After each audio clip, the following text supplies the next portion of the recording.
Isang beauty queen, isang police major, isang pag-ibig na nauwi sa misteryo. Ito ang kwento ni Catherine Camilon, ang kandidatang lumaban sa Miss Grand Philippines 2023 na hanggang ngayon ay hindi pa rin natatagpuan. Si Catherine, 26 na taong gulang, ay tubong Tuy, Batangas. Isang guro sa English, breadwinner, at mahilig sa beauty pageants. Marami ang humahanga sa kanya. Maganda, matalino, may pangarap. Ngunit noong ika-12 ng Oktubre 2023, biglang naglaho ang lahat. Ayon sa ina niyang si Rose, alas 6 ng gabi nang magpaalam si Catherine. Pupunta raw siya sa isang radio station sa Batangas City kung saan dati siyang talent. Sumakay siya sa Gray Nissan Juke at tuluyang umalis. Pagkalipas ng isang oras, nag-message siya.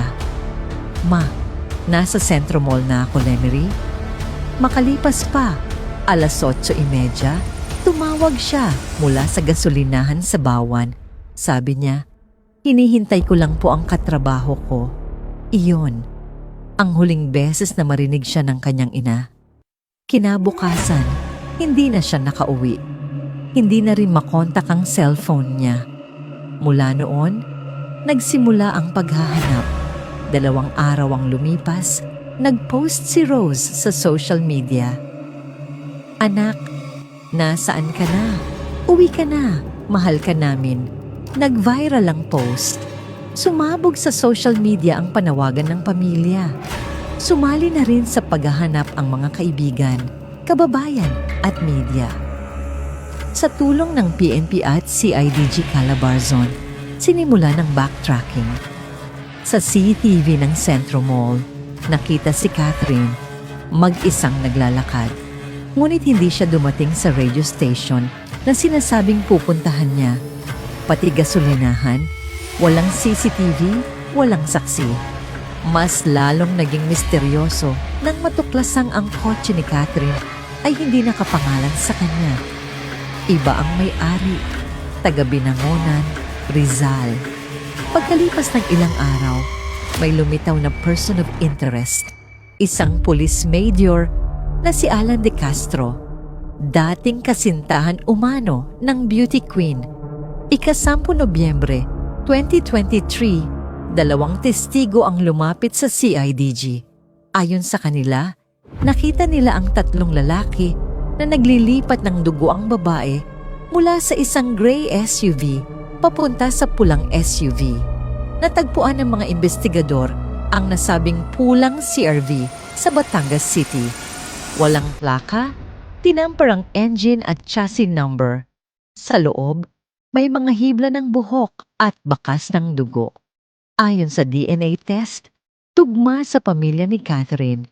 Isa umano sa mga lalaking yon ay konektado kay Major De Castro, ang kanyang driver at bodyguard na si Jeffrey Magpantay.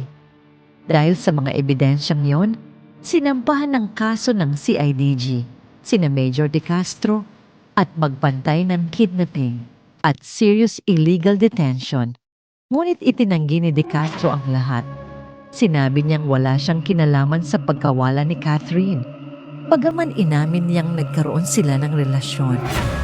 Kalaunan, sinibak siya sa serbisyo at humarap pa sa Senado, kung saan siya ay detenido sa contempt matapos umanong magsinungaling. Mayo 2024, idineklara ng korte na dismissed ang kaso, ngunit kalaunan, sa motion ng CIDG, muling binuksan ang investigasyon. Setyembre 2024, inilabas ang warrant of arrest para kina De Castro, Magpantay at 2 pang di kilalang lalaki. Naaresto ang 2 sa Balayan, Batangas, ngunit nakapagpiyansa at pansamantalang nakalaya. Hanggang ngayon, hindi pa rin alam kung nasaan si Catherine Camilon. 2 taon na ang lumipas.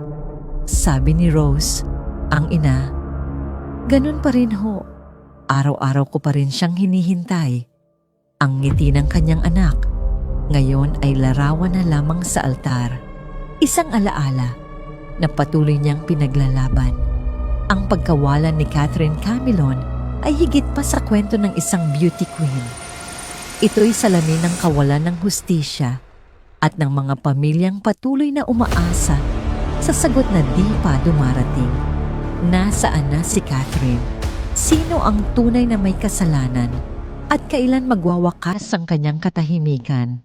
Kung mayroon kang impormasyon tungkol sa kasong ito, maaari kang makipag-ugnayan sa Philippine National Police o sa National Bureau of Investigation. Sa dulo ng lahat ng ito, ang mga sagot ay nananatiling nakakubli sa pagitan ng pag-ibig, kapangyarihan at katotohanan. At habang tahimik na umiikot ang mundo, isang ina pa rin ang naghihintay sa pag-uwi ng kanyang anak.